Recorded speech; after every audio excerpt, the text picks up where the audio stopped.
ಸಂಬಂಧಗಳೇ ಮುಖ್ಯ. ಆಸ್ತಿ ಬಗ್ಗೆ ಹೇಳೋದು ಸರಿಯಲ್ಲ. ಇಲ್ಲ, ಆಸ್ತಿ ಬೇಡ, ಆಸ್ತಿ ಬೇಡ. ಇವರು ಅಂತಂಬಂದ್ರು, ಅವರು ಅಂತಂಬಂದ್ರು, ನಾವು ಅಂತಂಬಂದ್ರು. ಏನಾಗ್ತಾರೆ ಅನ್ನೋದು ಅದು ಎರಡನೇ ಮತ್ತು. ಅವ್ರು ಒಂದೇ ಯಾರು ಓಬಳಯ್ಯನ ಕಡೆ ಅಂತ, ಈಗ ಅವ್ರ ಪ್ರಕಾರ ಓಬಳಯ್ಯನ ಕಡೆ ಅಂತ ಹೇಳ್ತಾರ. ಆಮೇಲೆ ಮುದ್ದಪ್ಪ ಮತ್ತು ಓಬಳಪ್ಪ ಏನಾಗ್ಬೇಕು, ಓಬಳಪ್ಪ ಗಂಗಮ್ಮ ಗಂಡ ಹೆಂಡತಿ ಅನ್ನೋದು ಇದು ಪಕ್ಕ. ಓಬಳಪ್ಪ ಗಂಗಮ್ಮ ಗಂಡ ಹೆಂಡತಿ ಅನ್ನೋದು ಪಕ್ಕ. ಅವರಿಗೆ ಮಕ್ಕಳಿಲ್ಲ ಅನ್ನೋದು ಏ ಸುಮ್ಮಿರಪ್ಪ. ಯಾಕೆ ನೀವು ಒತ್ತಾಯ ಮಾಡ್ತಾ ನಾವು ಓದ್ತೋತಿ ಕೇಳ್ತೀವಿ, ಅವ್ರ ಕಡೆ ನಾವು ಕೇಳ್ತೀವಿ, ಅವ್ರಿಗೆ ಕೇಳಿ ಹೇಳಿ. ಹಾ, ಓಬಳಪ್ಪನ ಮಕ್ಳು ಅವ್ರೆ, ಮುದ್ದಣ್ಣನ ಮಕ್ಕಳಿಲ್ಲ ಮಕ್ಕಳಿಲ್ಲ ಅಂತ ಹೇಳ್ತಾ ಇರೋದು. ಅವ್ರ ಅಪ್ಪನ ಹೆಂಡತಿ ಹೆಸರು ಗಂಗಮ್ಮ ಪಕ್ಕ ಅಲ್ವಾ? ಗಂಗಮ್ಮಗೆ ಯಾರು ಮಕ್ಕಳು ಇದು ಮುದ್ದಣ್ಣು ಗಂಗಮ್ಮ ಇಲ್ಲ. ಅವರಿಬ್ರು ಯಾರು ಮುದ್ದಣ್ಣು ಇಷ್ಟೊತ್ತನ ಸಂತಾನ ಇಲ್ಲ ಅಂತ ಹೇಳಿದ್ರಲ್ಲ.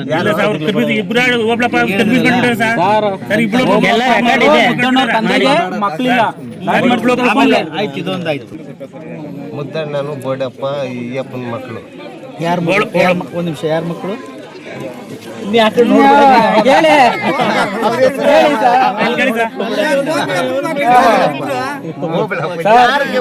ನೋಡಿ, ನಾವು ಹೇಳಿರೋದು ಎಲ್ಲ ಇದಾವೆ. ಓಬಳಪ್ಪನ ಮಕ್ಕಳು ಮುದ್ದಣ್ಣನು ಬೋಡಪ್ಪ. ಈಗ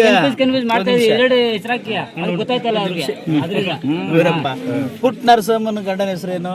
ಪುಟ್ನರ್ಸಮ್ಮ ಅಂತ ಇವರಪ್ಪ. ಅವ್ರು ನೋಡಿರೋದು ಗೊತ್ತಿಲ್ಲ. ಆಮೇಲೆ ಅವ್ರಿಗೆ ನಾವು ಮೇಲೆ ಇರೋದು ಪುಟ್ನರ್ಸಮ್ಮ ಅಂತಂದ್ರೆ ಈ ಮಲ್ಲಯ್ಯ ಪೈಕಿ ಅದೇ ಹೇಳ್ರಿ. ನೋಡ್ಬೇಡ ನೀನು, ನೋಡ್ಬೇಡ ನೀನು. ಗೊತ್ತಾದಂತೇಳಿ ಇಲ್ಲಂದ್ರೆ ಪುಟ್ ನರಸಮ್ಮ ಇದ್ದಳ ಇಲ್ಲ? ಪುಟ್ನರ್ಸಮ್ಮನು ಮಲ್ಲಯ್ಯ ಇವ್ರ ಪೈಕಿ ಇವರು ಎರಡು ಸೇರಿಸ್ಬಿಟ್ಟು ಇದ್ದಾಳ ಇಲ್ಲ? ಇಲ್ಲ, ಪುಟ್ ನರಸಮ್ಮ ಇಲ್ಲ, ಬದುಕಿ ಸತ್ತಿದ್ದಾಳೆ. ಅವನ ಹೆಂಡತಿ ಆತನ ಗಂಡನ ಹೆಸರು ಏನು? ಆಕಿನ ಗಂಡನ ಹೆಸರು ಪುಟ್ ನರಸಮ್ಮನ ಗಂಡನ ಹೆಸರು ಏನು? ಮಲ್ಲಯ್ಯ. ಮಲ್ಲಯ್ಯ ಗೊತ್ತು. ಓಕೆ, ಮಲ್ಲಯ್ಯ. ಇದು ಈಗ ಮಲ್ಲಯ್ಯ ಹೆಂಡತಿ ಪುಟ್ ನರಸಮ್ಮ. ಮಲ್ಲಯ್ಯಗ ಮತ್ತು ಪುಟ್ ನರಸಮ್ಮಗ ಎಷ್ಟು ಜನ ಮಕ್ಕಳು ಇದ್ರು? ಅಲ್ಲೂ ಮಲ್ಲಯ್ಯ ನಿಮಿಷ ಇರಪ್ಪ.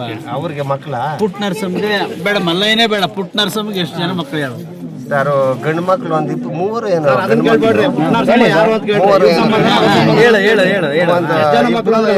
ಹೆಣ್ಣು ಮಕ್ಕಳು. ಓಬಳಪ್ಪನ ಹೆಂಡತಿ ಹೆಸರೇನು? ಕೇಳಿ ಸರ್, ಕೇಳಿ ಸರ್, ಗೊತ್ತಿಲ್ಲ ಸರ್ ನಮ್ಗೆ. ಕೇಳಿ ಸರ್, ನೀವೇ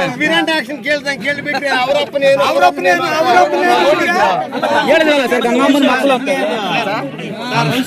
ಮತ್ತೆ ಎಲ್ಲಾ ಮಕ್ಕಳು ಬೋಡಯ್ಯನ ವಂಶಸ್ಥರಾಗಿರ್ತಾರೆ. ಬೋಡಯ್ಯನ ವಂಶಸ್ಥರಾಗಿರ್ತಾರೆ. ಸುಳ್ಳು ಹೇಳಕ್ಕಾಗಲ್ಲ. ಇದು ನಿಂದು ಮುಗೀತು ಚಾಪ್ಟರ್. ತಗೊಳಪ್ಪ.